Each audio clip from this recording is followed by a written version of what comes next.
du professeur de l'école de mission, l'enseignant Guy Bavaye. Frère, je vous dis la vérité, hein? Dieu nous a bénis avec des hommes de foi. Hier, c'était formidable. Vous avez vu comment l'enseignant Kimeng a débloqué l'affaire dans le livre des Colossiens, comment il nous a aidés. Et ça, c'est la continuité aujourd'hui, chapitre 2 des Colossiens avec l'enseignant Guy. Sans oublier les évangélistes avec leur feu. Oh là là, ça, c'était autre chose. Nous sommes sortis avec le feu sur les habits. Alors, tout ce que nous avons besoin, les habits brûlent et toute personne qu'on touche brûle aussi. Donc ça, c'est incroyable. Nous sommes tellement bénis par ces hommes de foi qui sont arrivés ici et c'est un choix de Dieu, vraiment, de les avoir choisis. Et aujourd'hui, moi, je ne suis pas prêt avec mon PowerPoint. Mais je vais prêcher comme un évangéliste. Amen. Mon PowerPoint, je vous ai dit que c'est la technologie des jeunes. Et ça me prend beaucoup de temps vraiment pour finir. Là, j'étais encore à 3/4 de mon travail de PowerPoint. Alors, on m'appelait. Donc, j'ai dit, OK, il n'y a pas de problème. Je vais parler, mais ça y est là. Mais vous savez, le titre que nous avons choisi aujourd'hui, je suis tellement encouragé par le message qui vient de passer tout à l'heure. Et ça préparait nos cœurs à beaucoup de choses. Et moi, je vais parler aujourd'hui aux dirigeants. Pendant que les sœurs sont de l'autre côté là-bas, les dirigeants sont avec ma femme. Et le message que nous avons préparé ensemble va parler vraiment de l'épanouissement du dirigeant. Mais il y a quelque chose qui est très important que vous devez retenir, que je vais ajouter à mon message. C'est épanoui par l'unité. Je vais parler de l'unité ce matin. Frères et sœurs, c'est un message que nous devons tous comprendre. Nous ne pouvons pas quitter ce site ici sans parler de l'unité. Et le Seigneur a prié pour ça. Dès l'Ancien Testament au Nouveau Testament, vous allez comprendre que le mot unité est clairement défini dans la parole de Dieu. Et quand vous allez dans l'Ancien Testament, vous allez voir le mot hébreu qui définit l'unité est appelé yada. Yada, vous pouvez trouver ça très bien dans le verset, dans le chapitre, les psaumes 133, verset 1. Psaume 33, verset 1 dit « Voici, oh, qu'il est agréable et doux pour deux frères de demeurer ensemble. » Alors, dans le manuscrit hébraïque, demeurer ensemble veut simplement dire « Il est doux, agréable pour le frère d'être unis, de vivre dans l'unité. » C'est doux, agréable pour les frères et sœurs de vivre dans l'unité. Amen. Et ça veut dire quoi? Ça veut dire simplement que l'unité épanouie. Nous allons bien voir ça tout à l'heure. Et quand nous nous transportons dans le Nouveau Testament, le mot unité, qui est défini en grec par henotes. Henotes, H-E-N-O-T-E, accent grave S. Henotes veut simplement dire uni aussi. Ça parle de l'unité. Et nous sommes en Éphésiens chapitre 4, verset 3,13. Éphésiens chapitre 4, verset 3,13 dit ceci. Vous efforçant de conserver l'unité d'esprit par le lien de paix. Nous devons fournir les efforts, faire les efforts, agonizomai, faire les efforts à conserver l'unité de l'esprit par le lien de la paix. Verset 13. Jusqu'à ce que vous soyez parvenus à l'unité de la foi, de la connaissance du Fils de Dieu, à l'état d'homme parfait, à la mesure de la stature parfaite de Jésus, teleios, arriver à la maturité. Le mot grec qui définit la maturité spirituelle, là où Dieu veut nous amener, Dieu veut qu'on grandisse dans la foi. Et parfois, quand on parle de la perfection, ce n'est pas possible qu'un chrétien devienne parfait dans ce corps ici. Or, le mot parfait, qui est traduit par teleios, veut dire simplement mature, la maturité spirituelle. Donc Dieu attend de nous qu'on devienne mature spirituellement. Je suis désolé, j'allais faire mon PowerPoint, mais je pense que vous me suivez très bien. Alors, voilà un peu ce qu'on appelle là où l'unité nous amène. Il dit ceci, il dit, jusqu'à ce que vous soyez parvenus à l'unité de la foi. Frères, sœurs, et frères, s'il vous plaît, nous sommes dans la même foi. Ça veut dire quoi? Ça veut dire que nous avons tous les mêmes convictions. Nous pouvons être dans cette église et nous avons des convictions différentes. Et quand nous retournons dans nos églises, chacun a ses convictions et l'autre a ses convictions. Et vous avez entendu quelqu'un dire non, ça c'est pas mes convictions. Mais nous voulons vraiment que ici, là, que nous arrivons à parler le même langage. Parce que ce qui nous réunit, c'est la foi que nous avons en commun. Alors Dieu nous attend là. Dieu veut qu'on grandisse dans cette manière de voir les choses et que nous arrivons à l'unité de la foi dans la connaissance du Fils de Dieu en étant des hommes parfaits, des hommes faits, des hommes matures. La maturité arrive là. Par cette union que nous avons ensemble, par cette manière de voir les choses ensemble. Et nous arrivons à la mesure de la stature parfaite en Christ. Frères, sœurs, s'il vous plaît, laissez-moi vous dire que ça a été la vision de notre Seigneur Jésus. Jésus, pendant qu'il était sur la terre, il a toujours rêvé une église unie. En un seul instant, Jésus a pensé, comme le frère nous a partagé tout à l'heure, les gens sont divisés, les gens sont départagés, et vous trouvez les gens qui vivent même dans la même église, mais qui ne voient pas les choses de la même manière. Amen. Pendant que les autres parlent de l'évangélisation, il y a les autres qui ne croient pas à l'évangélisation. Les autres parlent au salut des âmes, les autres pensent qu'on ne devrait pas sauver les âmes. Pendant qu'on pense qu'on doit former les gens, prendre soin d'eux, il y a les autres qui pensent que la formation ne devrait pas être là. Mais là, ça pose problème. Ça n'a jamais été la vision de Jésus. Jésus veut que, en tant que dirigeants, comme nous sommes là, que nous ayons tous la même manière de voir les choses. Et si nous sortons d'ici, les gars, nous avons des convictions. Sur les convictions des bases de la foi. Et voilà comment il a prié. J'aime cette prière. La prière sacerdotale de notre Seigneur Jésus. Il prie. Il dit ceci en Jean chapitre 17, versets 20 à 21. Jean 17, 20 à 21, Jésus dit ceci. Ce n'est pas pour eux seulement que je prie, mais encore pour ceux qui croiront en moi par leurs paroles. Afin que tout soit un, comme toi, Père, tu es en moi, et comme je suis en toi. Amen. Afin que eux aussi soient un en nous, pour que le monde croie que tu m'as envoyé. Amen. Jésus est en train de prier pour l'unité des serviteurs de Dieu, des disciples de Jésus-Christ. Ce n'est pas possible qu'on soit disciple. Je ne crois pas avoir vu une prière de notre Seigneur Jésus qui n'a jamais été exaucée. Et si Jésus a prié pour l'unité, mais je pense que Dieu a exaucé cette prière. Et nous devons travailler pour que cette prière ne soit pas vaine dans notre vie. Il faut qu'on vive cette unité-là. Vous savez, l'unité est le thème du livre des Actes des Apôtres. L'unité est le thème du livre de 1 Corinthiens.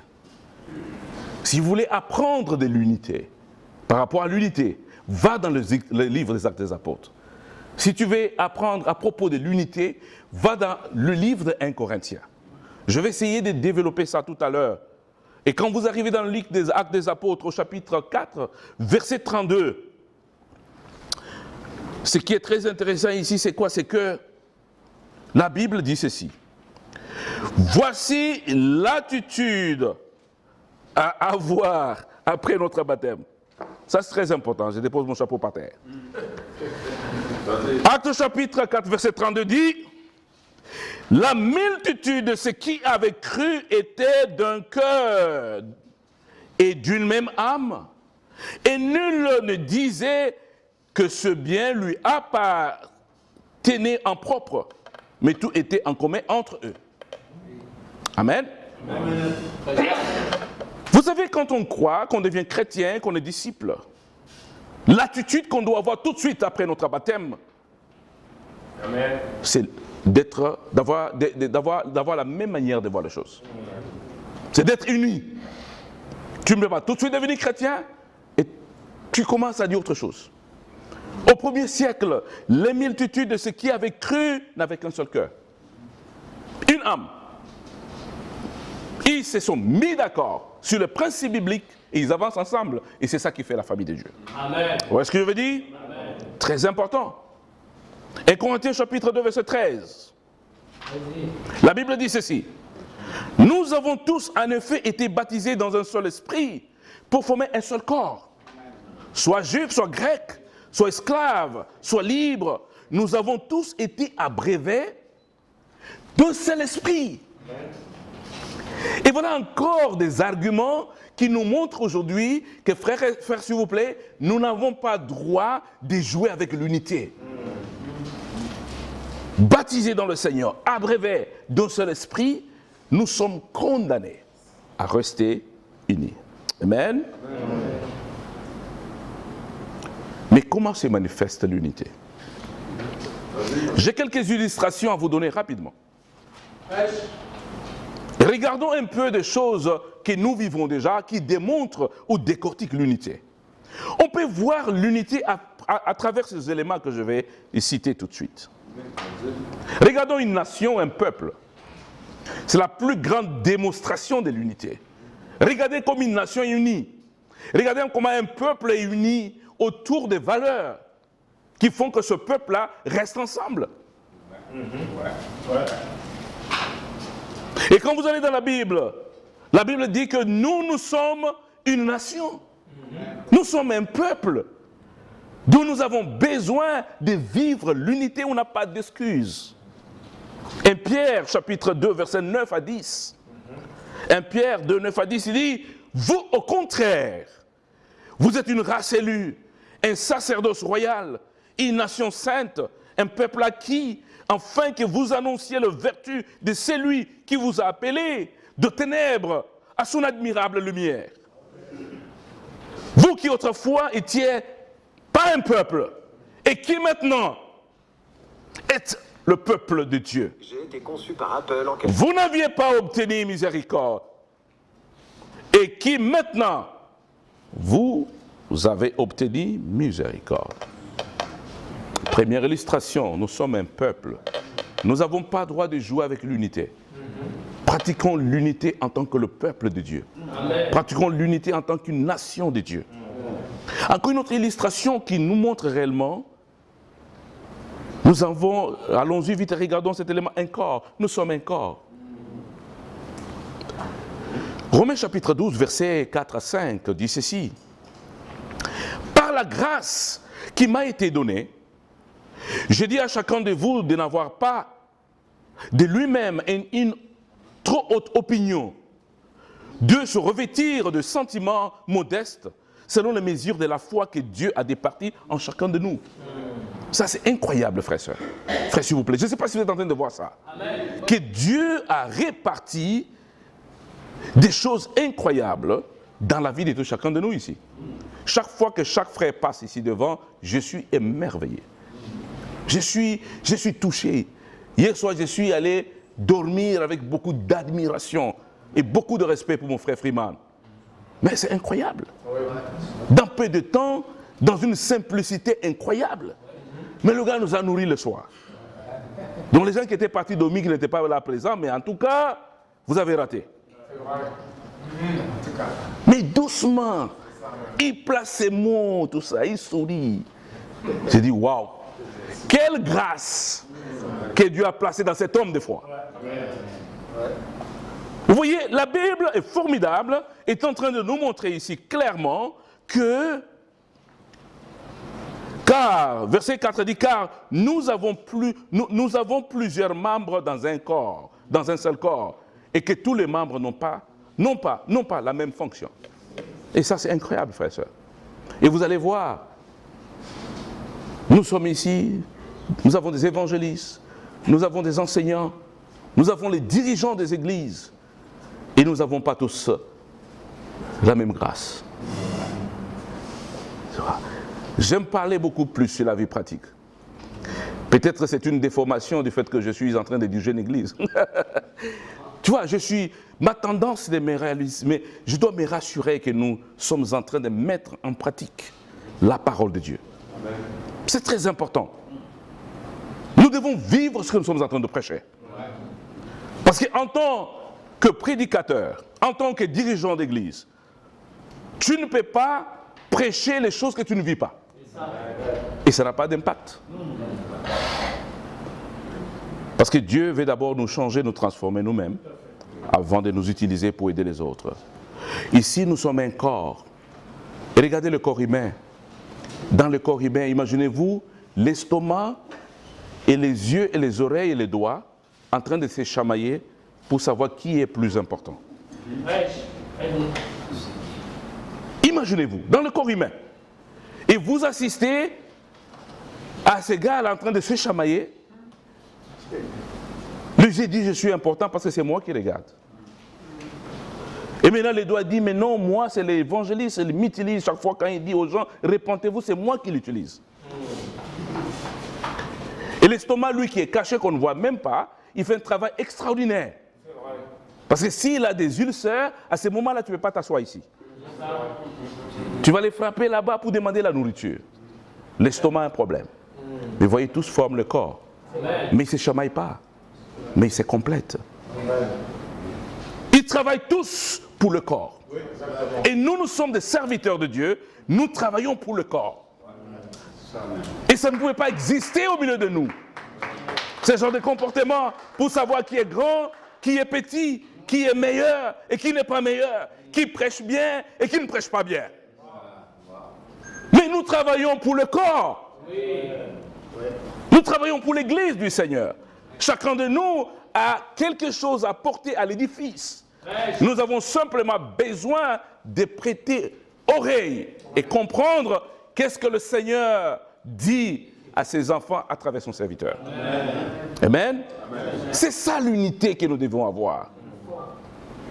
Et les gens qui ont des tendances comme ça, c'est les frères et sœurs de l'église de Corinthe.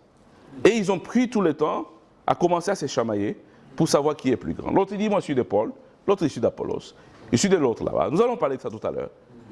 Mais tout ça c'est pour briser l'unité qui existait dans l'église de Corinthe. Ils ont commencé à s'identifier aux serviteurs de Dieu, au lieu de regarder le message.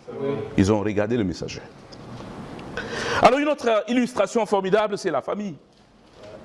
La famille nous décrit vraiment l'unité. Nous avons vu comment la nation, le peuple décrit l'unité. Nous avons vu comment le corps décrit l'unité. Et nous allons parler maintenant de la famille qui décrit l'unité. Nous avons papa, maman et les enfants dans une famille. Imaginez-vous l'unité qui existe dans une famille. Entre papa, maman et les enfants. Les enfants, est-ce que vous avez déjà constaté une famille où les enfants sont en train de critiquer les papas? Maman critique papa, papa critique maman, les enfants critiquent maman et tout ça. Mais c'est une famille vouée à une destruction terrible. Parce qu'une famille divisée ne peut même pas subsister. Et lisons ce passage rapidement. Éphésiens chapitre 2, verset 19. Éphésiens 2, 19 dit, « Ainsi donc, vous êtes plus étrangers, ni des gens d'Idéror, mais vous êtes concitoyens de saints, de gens de la famille de Dieu. » Dans d'autres versions, on dit, « les gens de la maison de Dieu. » Nous sommes de la famille de Dieu. Ça, c'est des illustrations qui nous montrent clairement que le gars, on n'a pas besoin de jouer avec l'unité. C'est ça. On doit rester unis comme dans une famille, frères et sœurs. Nous devons rester unis comme dans un corps. Nous devons rester unis comme un peuple, comme une nation. C'est très important, les amis. Ça, c'était mon premier point. Mon premier point était clair. J'étais en train de vous parler de comment se manifeste l'unité. Mon deuxième point, c'est comment? C'est que la base et la fondation de l'unité. L'unité est basée sur quoi? L'unité à quel soubassement, vous savez, pour qu'une maison subsiste, pour qu'une maison tienne, vous devez bien bâtir la fondation de la maison. Si notre église ou ton église n'est pas basée sur une fondation solide, cette église va s'écrouler. Ici, nous sommes en train de parler de la fondation de l'unité. Et pendant que nous parlons de l'unité, pendant que vous êtes intéressés, maintenant que vous sentez qu'il faut à tout prix que l'unité soit dans ma vie et dans mon église. Amen. Mais il faut réfléchir. Tu vas bâtir cette unité sur quelle fondation? La première fondation de l'unité, pour que l'unité ne se branle pas, c'est d'abord l'unité du Père et du Fils. L'unité du Christ et du Père et de Dieu. Quand vous pensez à cette unité-là, et c'est ça même qu'il a dit dans sa prière, quand il a prié en Jean 17, versets 20 à 23, il a fait référence à l'unité qu'il a avec son Père. Et dans la prière, il dit, Père, je veux qu'ils soient un comme toi et moi, nous sommes un. Amen. Quel soubassement, quelle fondation. Jésus fait référence à l'unité de son Père et lui-même. Vous avez déjà dit Jésus divisé avec son Père? Non. Non. S'il a prié, il a donné le modèle, l'exemple de l'unité qu'il a avec son Père. Il dit, nous aussi, nous devons être comme ça. C'est ça la référence qu'il a dit. Papa, tu vois comment nous sommes ensemble, toi et moi. De la manière dont nous sommes unis là. Je veux qu'eux aussi soient comme ça. Qu'importe ce qui va arriver, c'est vrai, il y aura des problèmes, il y aura des différends. Mais quand tu penses à Jésus et son Père, tu ne veux pas accepter que la division rentre. Voilà pourquoi j'appelle ça la base de l'unité. J'appelle ça la fondation de l'unité. Je dis, c'est ce qui doit nous motiver à rester unis. C'est quand on se souvient que Christ et son Père sont unis. Et nous aussi, nous disons, nous allons être comme ça. Amen. Je lis ça tout à l'heure, Jean 17, 20, 23, je le reprends encore. Vas-y. Jean 17, 20, 23 dit, ce n'est pas pour eux seulement que je prie, mais encore pour ceux qui croiront en moi par les paroles. Jésus n'a pas prié seulement pour les apôtres qui étaient devant lui. Jésus a prié pour les gens qui croiront en la parole des apôtres comme nous. Donc cette prière est pour nous aussi. Dis, je ne prie pas simplement pour ceux-là qui sont devant moi, les apôtres. Mais je prie aussi pour ceux qui croiront à cette parole. Et nous avons cru à la parole. Mais qu'est-ce qu'il a dit? Il dit, enfin, que tout soit un. Que nous restons unis, comme toi, Père, et moi. Comme je suis en toi. Enfin et aussi, sois un en nous. Amen. Jésus est dans le Père. Et nous, nous sommes en Christ. Amen. C'est incroyable. Mais dis-moi, comment nous pouvons nous dissocier en Christ? Comment nous pouvons nous séparer en Christ? Comment nous pouvons nous diviser en Christ? Mais c'est impossible la division pour les enfants de Dieu. Donc quand tu as ces convictions-là, qu'importe le problème qui peut arriver, avec tendance de te séparer de ton frère, de te séparer de ta soeur, de te séparer de notre dirigeant, tu dis non, nous sommes en Christ. On ne pourra jamais se séparer. Nous sommes unis. Ce n'est pas pour dire qu'il n'y aura pas de problèmes et de situations qui peuvent menacer l'unité. Il y en aura.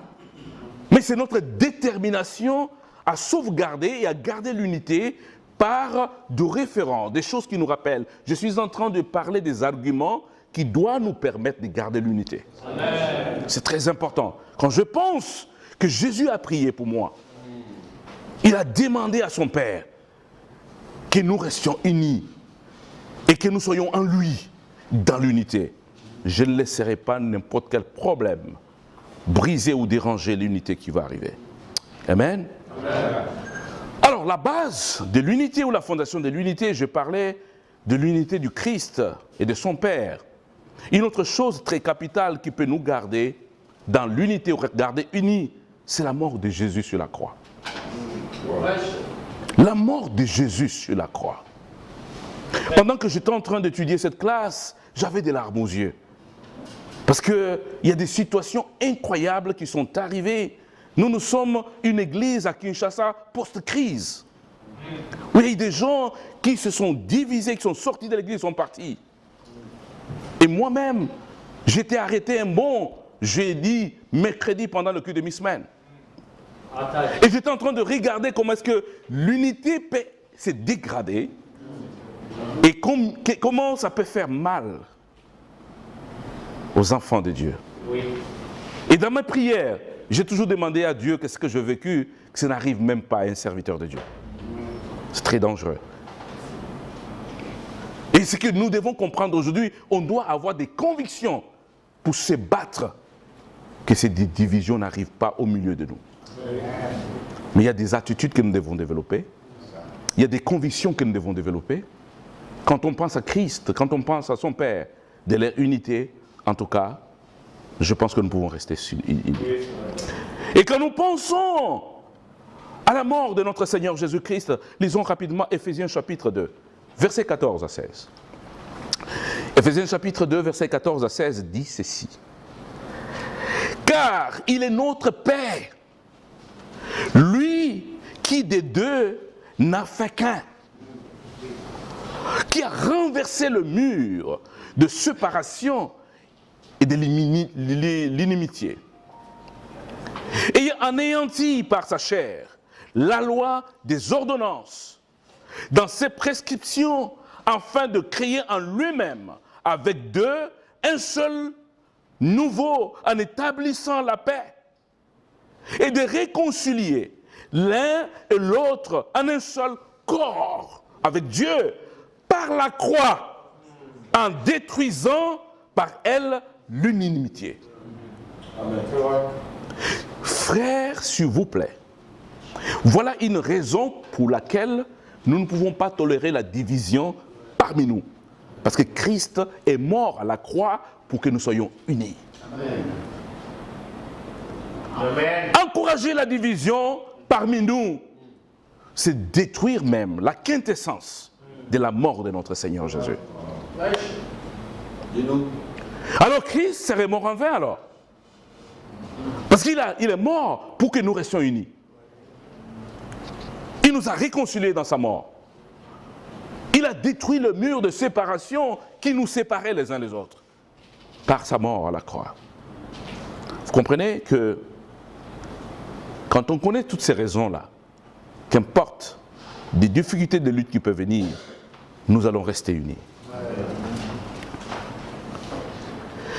Une autre belle raison qui doit nous pousser, qui doit motiver à rester unis, c'est notre unité à Christ. Nous sommes unis à Christ nous-mêmes. Amen. Accepter de se diviser, ça dit que nous-mêmes, on n'est pas unis à Christ. Si on est à Christ, Galates chapitre 3, 26 à 28. Galates 3, 26 à 28 dit, « Car vous êtes tous fils de Dieu dans la foi en Jésus-Christ. Vous tous, vous avez été baptisés en Christ. Vous avez revêtu Christ. Il n'y a plus ni juif, ni grec. Il n'y a plus ni esclave, ni libre. Il n'y a plus ni homme, ni femme, car tous vous êtes un en Jésus-Christ. » Frères, s'il vous plaît, c'est incroyable de voir ça. Voilà des raisons qui vont nous garder unis ici. Quand on pense que nous sommes unis à Christ, et qu'est-ce qui va nous diviser? Qu'est-ce qui va nous séparer, frères? Et une autre raison qui va nous garder unis, c'est le seul esprit que nous avons. Nous n'avons pas deux esprits. Nous n'avons qu'un seul esprit saint que nous avons tous reçu au baptême. Quand nous sommes sortis des eaux de baptême, quand nous sommes repentis de nos péchés, et quand nous avons déclaré Jésus Seigneur, et Dieu nous a accordé le Saint-Esprit. Son esprit, il est le seul esprit que nous avons reçu. Vous êtes d'accord avec moi ici? Amen. Éphésiens chapitre 3 et 4. Éphésiens 3, 4 dit, « Vous efforçant à conserver l'unité de l'esprit par le lien de paix. » Frères et sœurs, il y a les efforts à fournir. Ne pensez pas que l'unité, c'est un gâteau sur le plateau. L'unité, on doit fournir les efforts pour l'entretenir et garder l'unité avec nous par le lien de la paix. Oui, nous devons chercher la paix avec tous. D'autant plus que ça dépend de nous. Nous devons rechercher la paix avec tout le monde. Parce que la Bible dit, rechercher la paix et la sanctification sans laquelle personne ne verra Dieu. Oui. Nous ne pouvons pas prétendre voir Dieu au dernier jour pendant qu'autour de nous, nous ne sommes pas en train de promouvoir la paix et l'unité. Parce que Dieu nous dit que la seule chose qui peut nous encourager aussi à rester unis, c'est de savoir que le Saint-Esprit est le lien qui nous met ensemble, frères et sœurs. L'esprit que tu as, c'est le même esprit que j'ai reçu. C'est l'esprit que ton frère, l'autre a reçu. Mais imaginez-vous que nous avons le même Saint-Esprit et que nous sommes en train de nous diviser. Pour quelle raison? Mais l'esprit qui est en nous, est-ce qu'il ne peut pas nous parler? Parce qu'il habite en nous. Est-ce qu'il ne peut pas régler nos désaccords? Amen. Est-ce qu'il ne peut pas nous encourager à voir? Et c'est vrai, c'est toujours l'orgueil qui fait ça. Tu vois? L'orgueil fait que chacun tire les draps de son côté. Chacun pense qu'il a raison. Mais pendant même que le Saint-Esprit parfois nous parle, nous ne l'écoutons même pas. C'est vrai. Il nous convainc des choses. Mais parfois l'orgueil fait que nous pensons qu'on sait beaucoup, plus que le Saint-Esprit. Chers frères, je suis en train de vous montrer comment nous pouvons, en tant que dirigeants, être épanouis par l'unité. Tu vois, un dirigeant qui ne peut pas travailler l'unité autour de lui, dans son église, en tout cas, il ne connaîtra pas cet épanouissement spirituel. Et là, je suis en train de montrer les fondations des bases de l'unité. J'étais en train de montrer que l'unité, d'abord, est motivée par notre compréhension que Christ lui-même était uni à son Père et que Jésus a fait la prière pour ça, pour que nous restons unis. Je suis en train de montrer que la mort du Christ, la mort de Jésus sur la croix, Jésus a brisé le mur de séparation pour nous permettre à rester unis. Et que le baptême même nous a amenés à être unis à Christ. Et que le Saint-Esprit que nous avons reçu à nous-mêmes, encore un autre moyen qui doit nous motiver à comprendre que nous devons rester unis. Mon troisième point, c'est la démonstration de l'unité. C'est la démonstration de l'unité. L'unité n'est pas un vain mot où on parle en l'air, on est unis, on est unis. Il faut que l'unité se démontre. Il faut qu'on voie ça.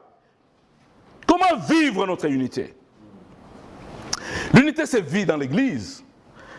Il y a un passage formidable qu'on a lu ici. C'est pas cet homme de Dieu que Dieu a utilisé pour nous montrer le passage de Actes chapitre 2, versets 42 à 47. Mais ça, c'est dans la toute première Église. La première Église du premier siècle. Tout de suite, les gens sont en train de démontrer l'unité. Et l'unité qui était bien décrite dans l'Ancien Testament, comme je l'ai montré tout à l'heure, et cette unité-là qui est démontrée, présentée avec beaucoup de beauté dans le Nouveau Testament, ici nous avons la toute première Église. L'Église commence à vivre dans l'unité. Actes chapitre 2, versets 42 à 47. Actes 2, 42 à 47. Voilà comment l'Église vivait dans l'unité. Il persévérait dans l'enseignement des apôtres, dans la communion fraternelle, dans la fraction des pains, dans les prières. La crainte s'emparait de chacun. Il se faisait beaucoup de prodiges et de miracles par des apôtres. Et tous ceux qui croyaient étaient dans le même lieu. Ils avaient tous en commun. Ils vendaient leurs propriétés et leurs biens. Ils se partageaient les produits entre tous selon les besoins de chacun. Et ils étaient chaque jour, tous ensemble, assidus au temple. Ils rompaient le pain dans les maisons et prenaient leur nourriture avec joie et simplicité de cœur. Louant Dieu et trouvant grâce auprès de tout le peuple, le Seigneur ajoutait chaque jour à l'Église ceux qui étaient sauvés. Amen. Frères et sœurs, ça, frères s'il vous plaît, c'est la démonstration de l'unité dans la première Église. Mais la question qu'on doit se poser, est-ce que nous vivons comme ça? Une question. Je ne vais pas rentrer dans le détail. Je ne vais pas faire l'exégèse de tous ces versets. Mais je vais simplement vous montrer la globalité de la vie des disciples au premier siècle. Ça dépend Tu peux prendre ce texte-là et le voir beaucoup de choses, enseigner autre chose. Mais moi, je vois ce texte avec les lunettes de l'unité. Je porte très bien mes lunettes de l'unité ici. Je vois comment est-ce que les disciples sont unis ici. Comment ils vivent. Un exemple incroyable. Et que nous devons avoir. Souvenez-vous que j'étais en train de parler que l'unité, que nous devons avoir le même cœur. On peut avoir le même sentiment. On peut avoir la même manière de voir. On doit se mettre d'accord. C'est vrai, dans la première église, au premier siècle, il y avait des cas de division quand même. Il y avait des gens qui ne s'entendaient pas. Vous avez déjà entendu deux sœurs qui ne s'entendaient pas dans l'église, et vous dites Saint-Fiche. Vous avez déjà entendu Paul et Barnabas. Je vais parler ça tout à l'heure. Qui se sont divisés, chacun a pris son chemin et tout ça. Et c'est arrivé dans l'église. Il y a quelqu'un d'autre qui me posait la question, mais attendez, pourquoi c'est arrivé? Mais ça va toujours arriver. Mais l'idéal, c'est que nous arrivons à la perfection. Nous devons arriver à l'unité de la foi. Et nous sommes à la quête de cette unité dans l'église. Il peut y avoir que parmi nous, on peut ne pas se mettre d'accord sur un point. Mais nous pouvons avancer, tout en recherchant qu'on se mette d'accord. Parce que ce n'est pas ça l'idéal de Dieu. Dieu veut qu'on parle le même langage. Oui, Dieu veut qu'on se mette d'accord sur un certain nombre de choses. Il y a de convictions bibliques pour lesquelles on n'a pas besoin de transiger là-dessus. Oui. Il y a des choses dont nous avons besoin, nous tous, se mettre d'accord. Mais je peux comprendre les problèmes d'opinion. Chacun peut avoir une opinion sur telle chose ou telle situation. Mais il y a les choses de la Bible, les doctrines de la foi, qui sont vraiment très propres, qui jouent à notre salut. On ne peut pas s'amuser avec ça. On ne peut pas être dans une église où les gens ils regardent les problèmes, les choses aussi sérieuses qui peuvent endommager leur foi. Ils disent non, mais ça c'est ma manière de voir. Mais si c'est une opinion, je te laisse penser comme ça.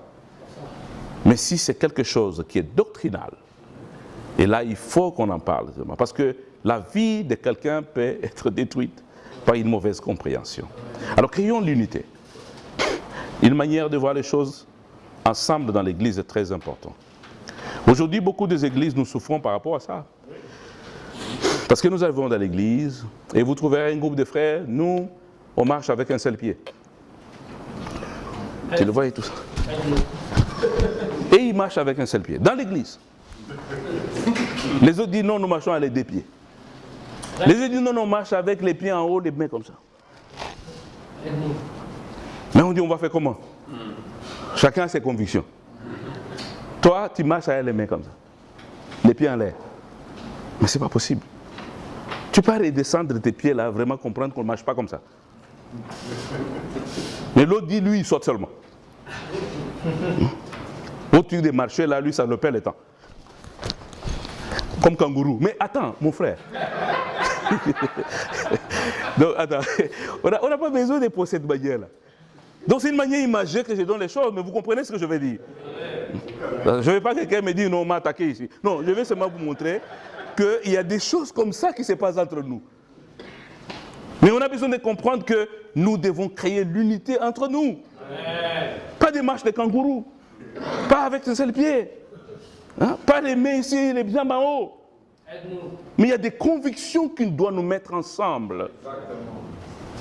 Vous êtes d'accord avec moi ici? Alors je suis en train de parler la démonstration de l'unité dans l'Église.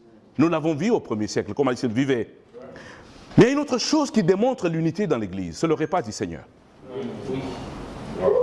C'est encore, il y a des choses ici autour du repas du Seigneur. Tu vois. Très important. Déjà, même dans le monde théologique, il y a plusieurs conceptions sur le repas du Seigneur. On était dans une classe d'enseignants, j'avais beaucoup apprécié l'intervention de Gilbert pendant qu'il décrivait le repas du Seigneur, montrer les tendances, comment les gens pensent par rapport au repas du Seigneur. Mais ici, ce que je suis en train de montrer, c'est quoi? Je vais aller pour montrer le côté spirituel. Pourquoi est-ce que le repas du Seigneur a été établi dans l'Église? Regardez ici. Nous sommes à 1 Corinthiens chapitre 10, versets 16 à 17. La coupe de bénédiction que nous bénissons n'est-elle pas la communion au sang du Christ? La coupe de bénédiction que nous bénissons n'est-elle pas la communion au sein du Christ? Le pain que nous rompons n'est-il pas la communion au corps du Christ? Notez bien, communion, koinos. Avoir ensemble, en commun. Encore l'unité. Déjà avec le pain et le vin, c'est notre manière, quand nous participons à cela, c'est une manière de démontrer l'unité que nous sommes unis. Amen. Mais imaginez-vous quelqu'un qui décide de dire, je ne vais pas prendre le repas du Seigneur. Donc il y a des gens dans l'église comme ça. Le repas passe, il dit non, moi je ne prends pas. Bon, les gens, bon, c'est ses convictions. Lui, il ne prend pas le repas du Seigneur. Depuis longtemps. Ça part toujours devant lui, il ne lui prend pas et tout ça. Il a décidé de ne pas prendre le repas du Seigneur. Mais nous devons chercher à comprendre pourquoi notre frère refuse d'exprimer l'unité. Parce que le fait que nous participons à cette table-là, quand nous prenons le repas du Seigneur, nous sommes en train simplement d'exprimer notre unité. Nous sommes tous unis. Ce n'est pas pour rien qu'on l'avait mis chaque fois. Les disciples se mettaient ensemble pour prendre ça. La raison derrière, c'est que nous sommes en train de proclamer l'unité entre nous. Amen. Mais nous ne pouvons pas faire la propagande de la division. Par quelque chose de très très important qui est établi pour manifester notre unité. Le verset se dit, puisqu'il y a un seul pain, puisque nous sommes plusieurs et nous formons un seul corps, car nous participons tous à un même pain. Mais nous sommes plusieurs. Il n'y a qu'un seul pain que nous partageons. Qu'est-ce que nous sommes en train de célébrer? Nous sommes en train de montrer simplement que nous sommes unis dans un seul corps. Or, beaucoup n'ont pas des convictions là-dessus. C'est vrai, la seule chose qui peut nous empêcher de participer à la table du Seigneur, c'est le péché, parce que la Bible nous dit que nous ne pouvons pas participer à cette table d'une manière indigne. La Bible nous dit ça. Et s'il y a des problèmes spirituels, pourquoi est-ce que nous ne pouvons pas le régler? Tu vois, ça arrive souvent. Hein? Pendant que nous partons au culte, tout le chemin, on est chamaillé avec madame. Oui, oui. C'est chamaillé avec madame. Et notre conscience ne nous permet pas de participer à la table du Seigneur. Mais pourquoi ne pas prendre le temps quand on arrive pour s'ouvrir, confesser, parler aux autres? Ma journée n'était pas bonne. Voilà des choses que j'ai eues, ainsi de suite, en chemin en venant ici. Je ne peux pas rater ce moment-là de l'expression de l'unité. Donc prie pour moi, mon frère. Voilà mon cœur, voilà tout ça. Et c'est comme ça que de rentrer dans l'église avec un orgueil pas possible. Au point où tu dis, je ne vais pas m'humilier, je ne vais pas m'excuser. Ça, on va régler à la maison. Les plus courageux, ceux même, ils partagent, ils assistent au repas avec tout ça. Et pendant que tu t'en es de prendre, madame ne prend pas. Il t'observe de loin et dit, mais vraiment celui-là même. C'est un têtu. Hein? Même devant Dieu, il n'a pas la crête. On s'est chamaillé sur la route, là, c'est lui qui mange là. C'est pas possible, les gars. Ça ne s'arrête même pas là. Et après le moment de pression, tu t'élèves encore, tu passes devant pour aller prêcher. Mais madame, elle a tant te regardé. Il dit, mais ce gars-là, ça va bien chez lui. Et tu chauffes le coin, tu transpires. C'est elle, celle qui ne dit pas amen à tout ce que tu dis. Parce que c'est grave. Tu es un prédicateur qui prêche des choses que tu ne vis pas. Donc ça montre que c'est des garde-fous que le Seigneur avait placés dans son Église pour nous permettre à garder l'unité. À rendre nos cœurs mous. Nos cœurs qui doivent nous permettre à être vulnérables à tout moment. Dieu savait, il y a des choses que Dieu a placées que nous ne comprenons pas. On voit ça, on ne comprend pas, mais Dieu savait qu'il y aura des problèmes. À chaque fois que nous avons ces moments-là, que nous allons célébrer le Seigneur, nous avons ces... Et il faut qu'on se prépare pour y arriver. Amen. Alors, la démonstration de l'unité dans l'Église, nous l'avons vu comment c'était démontré par les frères, les églises du premier siècle, et nous voyons aussi que le repas du Seigneur, c'est un élément important qui va nous permettre à garder l'unité vraiment. Amen, frère. C'est très important. Nous devons garder l'unité parce que nous devons participer à la table du Seigneur.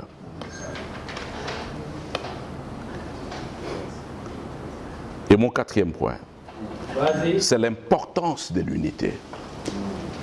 l'importance de l'unité. L'unité n'est pas n'importe quoi. Ce n'est pas quelque chose qu'on va dire non, je peux vraiment accepter l'unité, tout comme je ne peux pas accepter l'unité. Dieu dit que l'unité est bon et agréable. Nous l'avons lu en Psaume chapitre 133, verset 1. Et nous avons défini le mot grec qui définit les disciples étaient ensemble en hébreu qui est yada. Les disciples, c'est doux, agréable pour les frères d'être unis. Il est doux, agréable d'être unis. Imaginez-vous quand vous ne vous entendez pas que vous êtes divisés. Parce qu'il y a la paix dans la maison. Une question. Tu vois, c'est des choses qui sont déjà arrivées. Tu vois, il y a eu un problème qui se passe, mais on garde le froid dans la maison. On garde le froid dans les relations. Mais ce n'est pas doux, agréable. Tu vois, peut-être tu es avec un frère, vous avez parlé, et vous gardez le froid. Et vous regardez comme ça, dit oui, mon frère. Et tu adoptes une attitude incroyable. Quand tu te poses, mon frère, ça va? Dis oui, oui, mon frère, moi je n'ai pas de problème. La Bible dit qu'il faut parler peu. Écoutez. Si tu me vois, je ne parle pas ce dernier temps parce que... Mais tu sais que tu es en train d'entretenir l'amertume dans ton cœur. L'amertume, c'est une sourde hostilité. Et l'amertume blesse le Saint-Esprit. Et les dirigeants, parce que, je ne sais pas si c'est un défaut, le fait de connaître les passages bibliques, parfois nous commençons à faire, nous les utilisons à notre guise. Au lieu de dire que mon frère, j'ai des problèmes avec toi, je ne me sens pas bien avec toi, il y a ceci, réglons. Il y a des frères comme ça. Quand il se sent bien, il va t'appeler, il dit mon frère, il y a quelque chose là, il faut qu'on parle. Qui est d'entretenir l'amertume. C'est ça. Tu ne te sens pas bien avec ton frère, mais tu fais semblant. Et tu le fais la collade. Amen mon frère, bonjour, et tu de suite. Mais tu sais qu'il n'y a pas l'unité. Et tu entretiens l'amertume dans ton cœur. Oh, l'amertume, c'est une sourde hostilité. Tu es hostile à quelqu'un, mais tu fais semblant comme tout va bien. Tu fais ça avec des frères à l'église, et tu fais ça avec ta femme. Et tu fais même ça avec tes enfants. Et les femmes, nos femmes font ça avec nous. Maintenant, à certains moments, ils commencent à déposer la nourriture. Avant, ils t'appelaient. Non, chérie, il y a à manger sur la table, mais ils déposent comme ça, et toi-même, tu vas aller manger. Parce qu'il s'acquitte de son devoir. Donc, il ne peut plus te parler encore, il y a la nourriture. Maintenant, vous, chaque fois, vous vous croisez dans le couloir, vous se tapotez un peu de bisous, tout ça bien, c'est formidable. Maintenant, vous dépassez dans le couloir, chacun son visage là. L'amertume dans le cœur. C'est ça. Et demain, on n'a pas le courage d'appeler un bon frère dans l'église pour lui dire, mon frère, je ne suis pas prêt pour le message.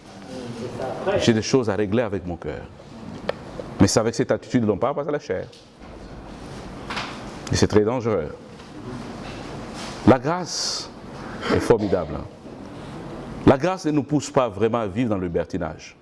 Parce que dans des situations à l'époque de Moïse, Dieu ouvre le sol et tous les gars rentrent en dedans.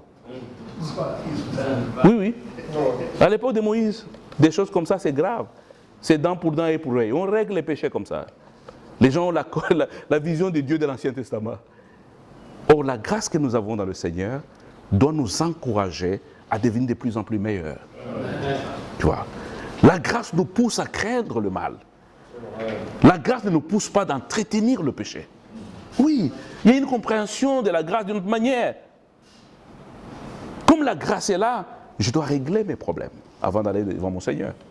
C'est la grâce qui me pousse à le faire. Tellement que je suis reconnaissant par rapport à ce que Dieu a fait pour moi. Je ne peux pas blesser mon Seigneur à ce niveau-là. Eh bien les gars, amen. Très important. Donc voilà un peu, l'unité est bon et agréable devant notre Seigneur. Et l'unité rend le peuple de Dieu épanoui et prospère. C'est vrai. Ça c'est une raison encore de l'importance de l'unité. L'unité nous rend épanouis et prospères. Psaume 133, verset 3 dit, c'est comme la rosée d'Hermon qui descend sur la montagne de Sion. Et c'est là que l'Éternel envoie la bénédiction et la vie pour l'éternité. C'est quand on est unis que Dieu nous envoie ses grâces. c'est bénédiction. Et l'épanouissement de l'Église. Quand il n'y a pas d'unité, il y a un problème ici. Honnêtement. Et dès quand ils nous regardent vivre dans l'unité, imaginez-vous la joie de Dieu. Enfin, les parents comprennent ce que je suis en train de dire ici. Imagine-toi, tu es à ta maison, tu vois tes deux enfants en train de causer, rire et tout ça. Comment tu te sens toi-même? Tu as apprécié. Ils sont en train de causer, mais vraiment. Ah, mais ils sont proches, hein? Ils s'entendent bien, ils causent très bien. Mais tu arrives dans la maison et tu trouves tes deux enfants vraiment comme chien et chat. Ils sont fâchés. Et toi, tu es assis là, tu es triste, tu dis, qu'est-ce que j'ai fait, tes enfants-là? Je les ai enseigné la Bible depuis le bas âge. Qu'est-ce qui se passe? C'est incroyable. Mais c'est la même chose que Dieu ressent quand il nous voit unis. Au ciel, quand il nous regarde, il nous voit que dans l'église, on est unis, on est ensemble. Dieu sourit. On lui donne la joie. Il est heureux de voir ses enfants unis. Et Dieu, quand il regarde l'église, il trouve ses enfants de se chamailler. Des querelles, des jalousies. Et toutes ces choses-là, établies dans le cœur de gens. Alors il dit, mais c'est pas possible ça. De favoritisme. Et ça me pousse à mon dernier point, pour clôturer. Quelles sont les causes des désunions? Pourquoi les gens ne sont pas unis? Les causes des désunions, d'abord c'est les querelles. C'est les querelles. J'avais lu ce passage, j'ai brossé ça rapidement. Actes chapitre 15, versets 36 à 39. Vous connaissez cette histoire très bien. Acte 15, 36 à 39. Quelques jours s'écoulèrent, après lequel Paul dit à Barnabas, retournons visiter les frères dans toutes les villes où nous avons annoncé la parole du Seigneur, pour voir en quel état ils sont. Ça, c'est l'enseignant Guy qui nous a dit qu'on doit sûr qu'il est vraiment, pour aller voir l'état des églises. Comment les frères sont dans quel état? Peut-être la fausse doctrine s'est déjà mixée là-bas. Tu vois. Tu arrives là-bas, tu trouves que l'église est devenue pentecôtiste. Mais il faut toujours retourner. Pour voir si les frères sont toujours dans la foi. Paul faisait ça. Mais ce n'était pas facile pour lui. C'est quand je suis allé à Izmir que j'ai appris à respecter Paul. Non, mais j'ai appris à respecter Paul. Je me suis assis avec ma carte, comme l'enseignant Guy nous a montré ici. Là. Je me suis dit, le gars, il a fait tous ces trucs-là. Il n'y avait pas d'avion. Hein. Il y a des coins où le gars marche à pied pour aller visiter des églises. Il y a des choses où il a pris les bateaux. Mais Paul avait un cœur incroyable. Mais parfois, quand nous on se regarde, on dit, mais vraiment, on est vraiment des dirigeants confortables. Hein? Mais le Paul même nous regarde, il est étonné. Avec tout ce que nous avons ici. Nous avons des ordinateurs, les PowerPoint, nous avons toutes ces choses. On n'est toujours pas riches. Nous avons des téléphones aujourd'hui. Mais le gars n'avait pas toute cette technologie-là. Et sa vraie technologie, c'était ses pieds. Et son zèle. Sa passion pour le travail de Dieu. Il pouvait bouger, aller ici. J'ai dit, waouh, c'est pas possible ça. Et c'est de ça qu'il décide avec son ami Barnabas. Il dit, nous allons retourner voir. Ça là, ils ont déjà fait le premier voyage missionnaire. Il était avec Jean-Marc. C'est pas ce Jean-Marc, hein? Mais Jean-Marc les a accompagnés dans la première mission. Mais pour quelle raison? Il a dit non, tout ça, il les a abandonnés au milieu. Ça peut arriver, hein? Que ça chauffe dans la mission. Vraiment, tu sens que tu as besoin de retourner à la maison. Oui, ça arrive. Et le gars, il a rebroussé chemin. Mais vous savez qu'il est le neveu de Barnabas. Et maintenant, deuxième voyage missionnaire arrive. Il dit, nous allons repartir voir les frères. Jean-Marc dit, je vous accompagne. Paul dit, niet, pas toi. Tu nous avais abandonnés dans le premier voyage. Et quand vous lisez le passage, écoutez ce que le passage dit. Quelques jours s'écoulèrent, et ainsi de suite, et tout ça, ils disent, on va les tourner. Barnabas voulait amener aussi Jean, surnommé Marc. Mais Paul jugea plus convenable de ne pas prendre avec eux. C'est lui qui les a quittés depuis Pamphylie. Qui ne les avait point accompagnés dans leur œuvre. Ces dissentiments furent assez vifs pour être la cause de se séparer l'un de l'autre. Et Barnabas prenant Marc avec lui et s'embarqua pour l'île de Chypre. Paul va prendre Silas. Ils se sont séparés. C'est vrai, Dieu est formidable. Parfois, quand quelque chose est bizarre, Dieu fait toujours quelque chose de formidable à travers ce que le diable utilise pour séparer les grands amis, ainsi de suite. Mais ce qui est très important, c'est que nous devons comprendre que nous devons garder l'unité. C'est vrai, même quand Paul s'est séparé avec Jean-Marc, plus tard a fait appel à Jean-Marc. Parce que l'esprit de Paul, c'est de garder l'unité. Tu vois, pour ce moment-là, il avait compris qu'il ne pouvait pas le faire accompagné de Jean-Marc. Jean-Marc est parti avec Barnabas. Mais quand vous lisez les épîtres, vous allez voir que Paul va déclarer « Amenez-moi Jean-Marc » parce qu'il est utile. C'est très important. Dans quel sens Paul est en train de montrer cela? Parce que l'idée et l'idéal, c'est que nous devons garder l'unité. Mais vous voyez, le querelle, ça peut nous amener à nous séparer. Est-ce qu'il y a des frères dans nos églises, nous sommes en querelle avec eux? C'est des petites divisions qui sont en train de dormir, ça va se réveiller. Mais il faut toujours chercher à le régler. Il faut parler, il faut discuter, il faut être humble. Si nous avons tort, il faut le reconnaître. Mon frère, vraiment. Récemment, le dimanche passé, il y a un frère qui était un petit querelle avec notre frère. Donc il parlait, il fallait l'écouter même pas. Donc le frère il a pris d'écouter, mais comme tu ne m'écoutes pas vraiment, bon, est-ce qu'on peut quand même associer notre frère à côté de nous comme ça? Il peut nous aider. Alors, j'étais ce frère-là, on m'a associé dans les querelles. Je suis arrivé m'asseoir à côté et tout ça. Mais ce qui m'a touché, c'est l'humilité de ce frère-là. Il a regardé le jeune frère qui se sentait blessé et tout. Il lui a juste demandé, mon frère, qu'est-ce que tu penses que je peux faire pour me faire pardonner? Je suis vraiment désolé de comment tu t'es senti. Parce que le frère le reprochait que la manière que tu m'as parlé au téléphone, là, vraiment, c'était dur. Et tout ça, ça crée des querelles déjà. Le frère lui pose la question, dit, mon frère, pardonne-moi. Je t'ai parlé au téléphone, je ne savais pas que ça pouvait te blesser jusqu'à ce niveau. Mais qu'est-ce que je peux faire pour me faire pardonner? Et ça, c'est une phrase qu'on ne veut pas dire, nous les dirigeants. Ah, nous, on ne veut pas ça.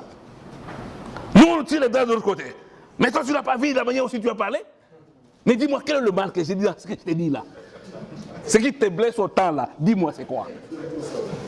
Mais le gars n'a pas voulu aller dans tout ça. Qu'est-ce qui t'a blessé? Qu'est-ce qui t'a fait mal comme ça? Il dit, frère, je suis désolé de la manière dont tu t'es senti par mes propos.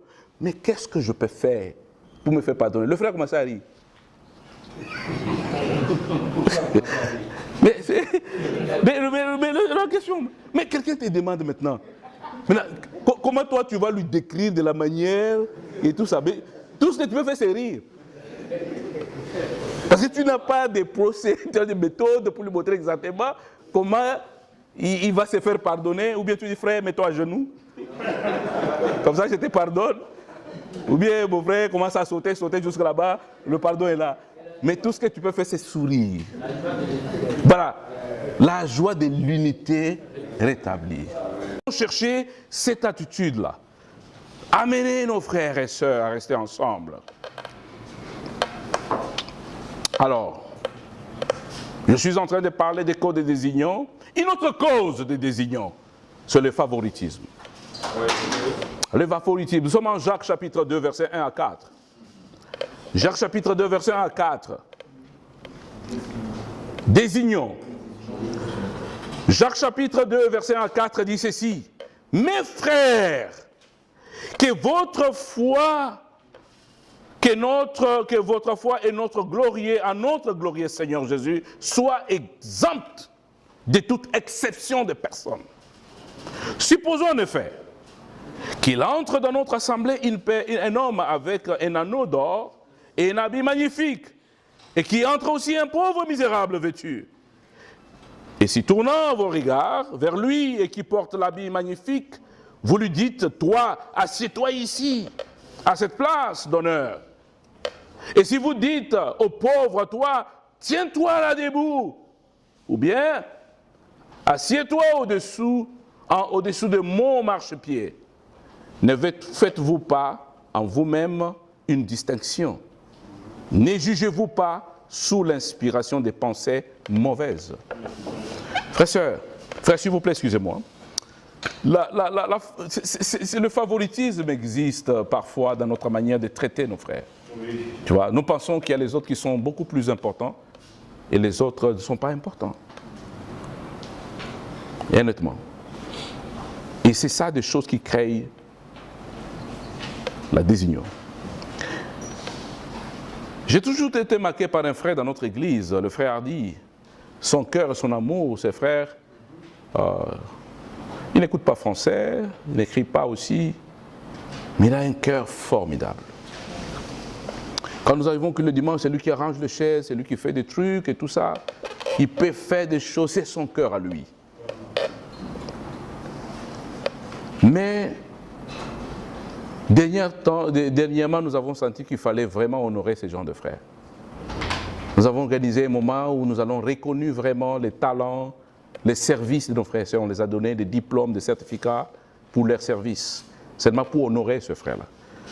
Il y a des gens qui se sentent vraiment que dans l'église, il y a les gens qu'on préfère, il y a les gens qu'on traite avec beaucoup de respect, il y a les autres qu'on encourage, mais moi, comme je suis, je n'ai pas de diplôme, je n'ai pas ceci, je n'ai pas tout ça. La personne se sent inférieure. Et pourtant, nous avons tous le sang de Jésus qui coule dans nos veins. Devant Jésus, il n'y a pas ni juif ni grec.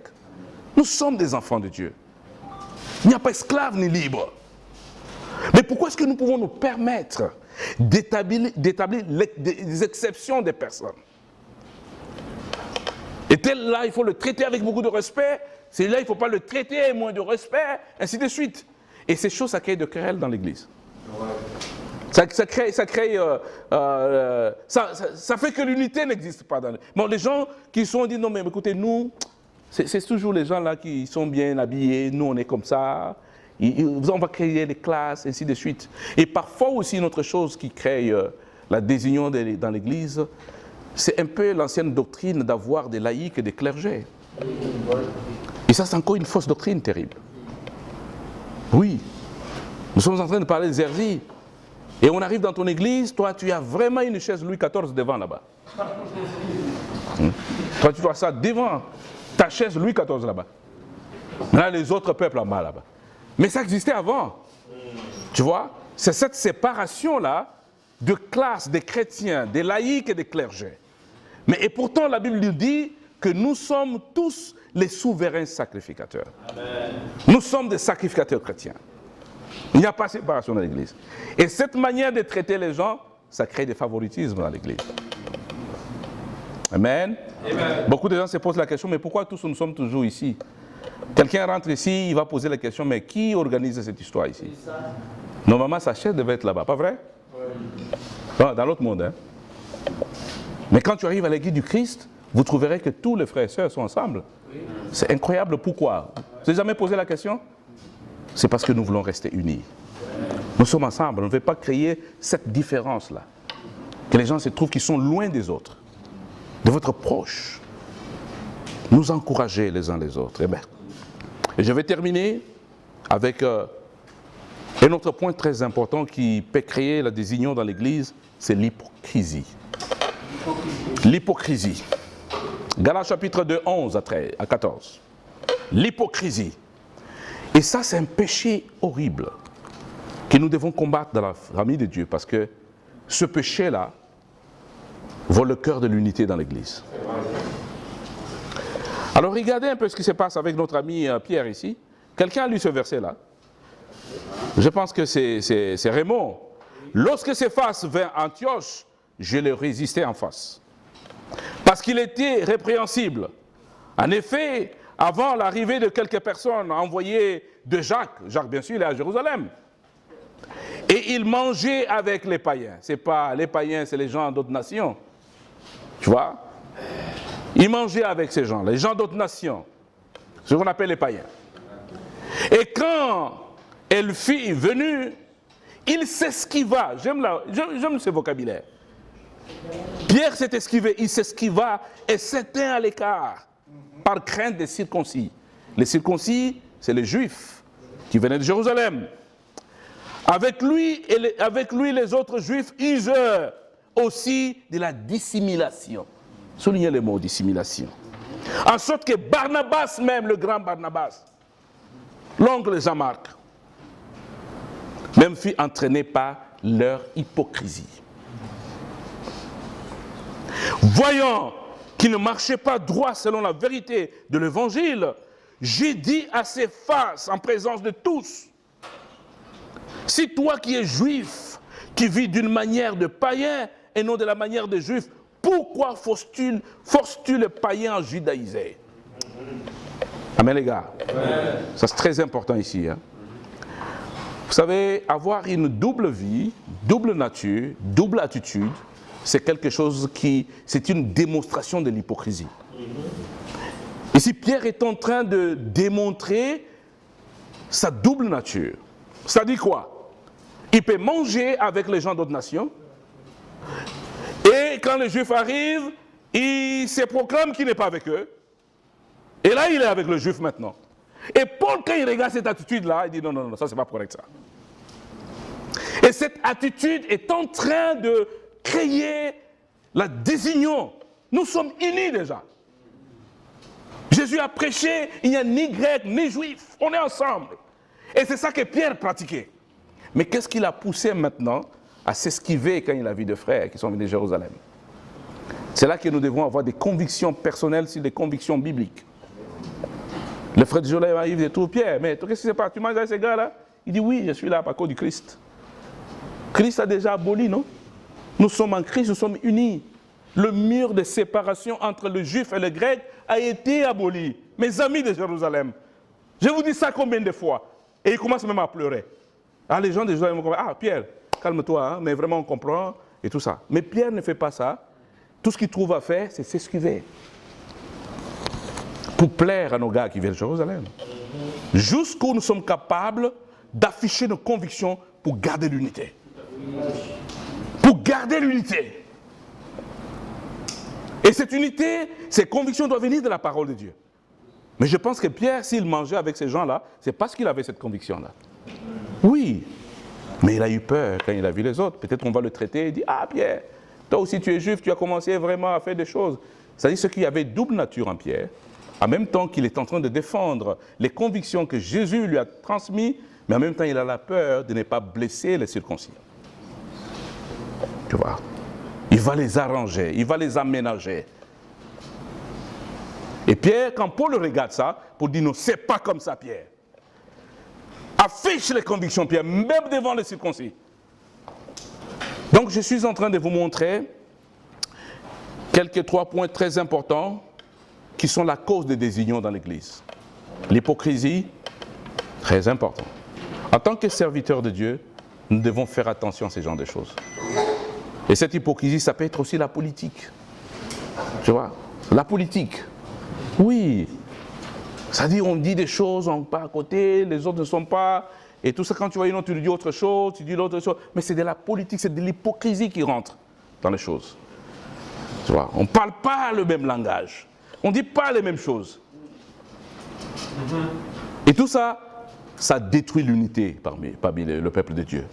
Nous devons être ici des serviteurs de Dieu qui vont se battre pour que l'unité reste dans le royaume de Dieu. Amen. Amen. Je suis en train de démontrer les causes, les éléments qui peuvent créer ce manque d'unité parmi nous. Les 3 points sont très importants. Le querelle, je ne pense pas qu'au milieu de nous, il y a des querelles ici. S'il y a des querelles, nous allons prendre un peu de temps, nous allons parler. Oui. Tu vois, il y a des choses où on ne se met pas d'accord. Tu vois dans une autre direction et ton ami voit dans une autre direction. Pardon, n'entretiens pas l'amertume, la sourde hostilité. Et c'est de la lâcheté aussi. Parce qu'on a besoin de nous affronter. Mon frère, voilà comment je me sens par rapport à ça, ainsi de suite. Et nous allons discuter. On va ouvrir la Bible. Si tu as raison, amen, à Dieu soit la gloire. Si tu as tort, tu dois te soumettre pour comprendre ce qu'on est en train de te dire. Et nous sommes disciples de Jésus-Christ. On doit rester humble pour écouter les autres aussi. Souvenez-vous, le premier verset que je lis, nous ne devons pas avoir la haute opinion de nous-mêmes. Et nous devons considérer les autres selon les vertus et les grâces que Dieu a placées dans la vie de chacun de nous. C'est très très important. Souvenez-vous qu'il y a quelque chose de très important, le favoritisme. Traitons nos frères et sœurs de la même manière. Tu vois? On ne doit pas traiter les gens selon les diplômes, selon l'argent, ceci de suite. Nous sommes des enfants de Dieu, nous avons le même Saint-Esprit, nous avons le même sang de Jésus-Christ. Et nous devons éviter l'hypocrisie parmi nous. N'ayons pas double nature. Il y a un animal ici, on appelle Ndekepuku. Ndekepuku. Chauve-souris. Ici, on l'appelle Ndekepuku. Parce qu'en même temps, il est Ndeke, en même temps, il est Puku. C'est-à-dire, Ndeke, c'est l'oiseau. Puku, c'est souris. Donc, quand tu le regardes dans sa forme, il est Ndekepuku. C'est-à-dire, chauve-souris. Donc, en même temps, il vole. Quand il va dans les fêtes, quelqu'un lui avait dit, écoutez, mon ami, choisis ta nature. La manière dont tu te comportes n'est pas correcte. Et lui dit, non, c'est une grâce que Dieu m'a donnée. Quand les oiseaux font les fêtes, lui aussi va dans les fêtes des oiseaux. Il fait des parades. Et tout ça, tout le monde pense qu'il est un oiseau. Et quand tu as les fêtes des souris et des rats, des animaux, lui, il va là-bas aussi. À ce moment-là, il ne fait pas des parades, il ouvre la bouche. On voit ses dents. Alors on comprend que ce n'est pas un oiseau, c'est un animal. Il joue à ces jeux-là. Un sage lui a dit, non, choisis ton coin. Il ne faut pas faire ça. Double nature comme ça, ce n'est pas bon. Lui dit, non, non, non, vous êtes jaloux du fait qu'on m'a fait comme ça. Mais le jour où il est décédé, il est tombé malade. Les oiseaux pensaient qu'ils allaient l'amener à l'hôpital. Et les animaux pensaient qu'on va l'amener à l'hôpital. Pendant que les oiseaux pensent que les animaux les ont amenés, et les oiseaux pensent que les oiseaux l'ont amené, personne ne l'a amené. Et la maladie l'a attrapé d'une manière pas possible. Au point où il agonisait déjà. Et maintenant, il est même décédé. Mais quand tu es décédé, la nouvelle s'est répandue dans le village. Maintenant, on devait l'enterrer. Les oiseaux pensent que les autres vont l'amener. Et les animaux pensent qu'on va l'amener. Il a commencé à pourrir. Personne ne l'a amené pour l'enterrer. Mais pendant sa vie, il a joui de sa double nature. Mais voilà comment cette double nature lui amène vraiment dans des conditions difficiles. C'est très important. Dieu nous parle que nous ne pouvons pas continuer cette vie-là. On ne peut pas être dans cette conférence et sortir ici avec une double nature. S'il y a des choses, il faut qu'on s'identifie. Il faut qu'on prenne position maintenant. Ou nous sommes du Christ, ou nous sommes du monde. Mais nous pouvons parler de Dieu à la fois. En même temps, tu sers Dieu, en même temps, tu sers le monde. Le Seigneur ne peut pas être avec nous. Frères, sœurs, s'il vous plaît, voilà tout ce que je voulais partager avec vous. Que Dieu nous bénisse.